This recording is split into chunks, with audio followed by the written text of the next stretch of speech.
AP రాజకీయాల్లో కీలక పరిణామాలు చోటు చేసుకుంటున్నాయి.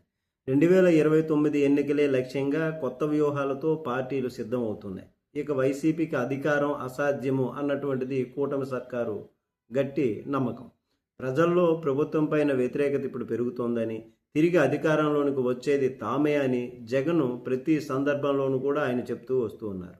మరి ఇదే సమయంలో పార్టీ వీడినటువంటి కీలక నేతల విషయంలోనూ కూడా జగన్ కొత్త ఆలోచనలు చేస్తున్నట్టుగా, మరి తిరిగి పార్టీలోకి రావాలని ఆహ్వానాలు పంపుతున్నారు. ప్రస్తుతం టీడీపీ ఎంపీకి జగన్ నుంచి వచ్చినటువంటి ఆహ్వానం ఆసక్తికరంగా మారుతుంది. కూటమి వర్సెస్ ఏపీ రాజకీయం కొత్త టర్న్ తీసుకుంటోంది. అమరావతి మావిగన్ చర్చలు తారాస్థాయికి చేరాయి. మావిగన్ విషయం జగన్మోహన్ రెడ్డి గారు తీసుకొచ్చారు.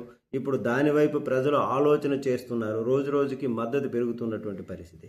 ఇంకా 2024 ఎన్నికల్లో వైసీపీని వీడి కూటమిలో చేరినటువంటి ముఖ్య నేతలు తిరిగి పార్టీలోకి తీసుకొచ్చేందుకు ప్రయత్నాలు చేస్తున్నారు. మరి ఈ మేరకు జగన్ కోర్ టీం రంగంలోనికి దిగినట్లు కూడా తెలుస్తుంది. అందులో భాగంగా గతంలో వైసీపీ రాజ్యసభ సభ్యుడిగా, ప్రస్తుతం టీడీపీ ఎంపీగా ఉన్నటువంటి వేమిరెడ్డి ప్రభాకర్ రెడ్డికి సంబంధించి ఆసక్తికర అంశాలు వెలుగులోకి వచ్చాయి. వైసీపీలో ఉన్న సమయంలో జగన్కు సన్నిహితంగా ఆయన ఉన్నారు.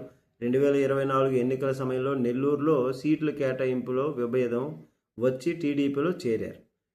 నెల్లూరు నుంచి వైసీపీ అభ్యర్థిగా పోటీ చేసి విజయసాయి రెడ్డి గారి మీద విజయం సాధించారు. ఆయన సతీమణి ప్రశాంతి గారు కూడా ఎమ్మెల్యేగా గెలుపొందారు.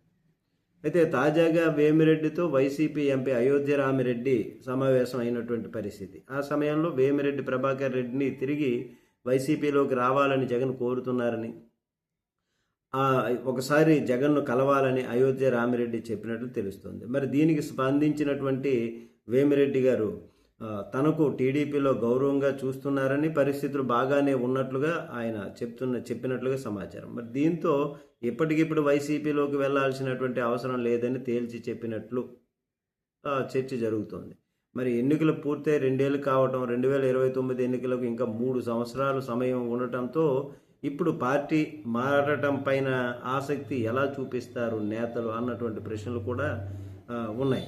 మరి అయితే ఈ వ్యవహారంలో జగన్ సూచన మేరకే అయోధ్య రామిరెడ్డి ఈ ప్రతిపాదన చేశారా లేదా అనేటటువంటిది స్పష్టత ఇంకా రావాల్సి ఉంది. కానీ ఇక్కడ జగన్మోహన్ రెడ్డి గారి పాదయాత్ర ప్రారంభమైన సందర్భంలో చాలామంది నాయకులు కలిసేటటువంటి పార్టీ మారేటటువంటి అవకాశం ఉంది అని విశ్లేషకులు చెప్తున్నారు. ఏ మేరకు ఏం జరుగుతుందో చూద్దాం. నమస్తే.